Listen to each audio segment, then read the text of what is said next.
അങ്ങനെ ഏകദേശം 25 മിനിറ്റോളം നടന്ന് ഞാൻ തുംഗഭദ്ര അണക്കെട്ടിനടുത്തെത്തി.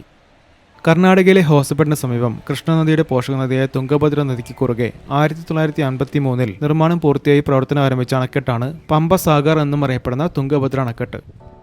ഏകദേശം 50 മീറ്റർ ഉയരവും 2450 മീറ്റർ നീളവുമുള്ള ഈ അണക്കെട്ട് ജലസേചനം, വൈദ്യുതി ഉൽപ്പാദനം, വെള്ളപ്പൊക്ക നിയന്ത്രണം ഉൾപ്പെടെയുള്ള വിവിധ ഉദ്ദേശങ്ങൾക്കായി നിർമ്മിച്ചിട്ടുള്ള അണക്കെട്ടാണ്.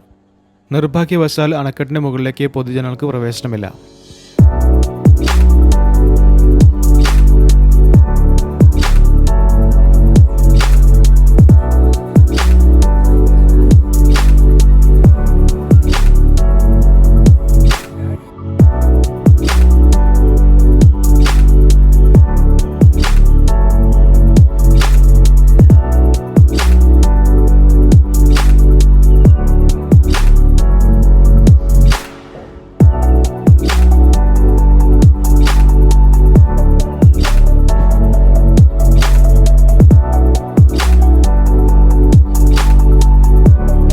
അണക്കെട്ടിനടുത്തുള്ള ഈ ചെറിയ ഉദ്യാനം അണക്കെട്ട് നിർമ്മാണത്തിന്റെ മദ്രാസ് പ്രസിഡൻസിയിലെ ചീഫ് എഞ്ചിനീയർ ആയിരുന്ന MS തിരുമലെ അയ്യങ്കാർക്ക് സമർപ്പിച്ചിരിക്കുന്ന ഉദ്യാനമാണ്.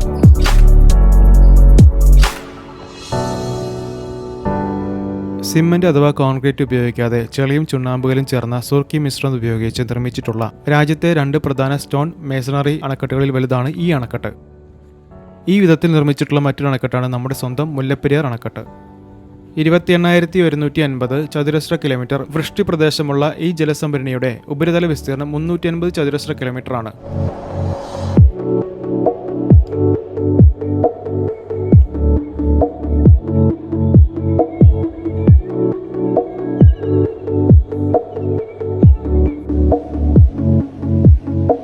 ഇന്ന് അണക്കെട്ടിൽ നിന്നും പുറപ്പെടുന്ന ഇടത് കര കനാലിലൂടെ പോകുന്ന വെള്ളം കർണാടകയിലെയും വലത് കര കനാലുകളിലൂടെ പോകുന്ന വെള്ളം കർണാടകയിലെയും ആന്ധ്രാപ്രദേശിലെ റായലസീമ മേഖലയിലും ജലസേചനത്തിനായി ഉപയോഗിക്കുന്നു.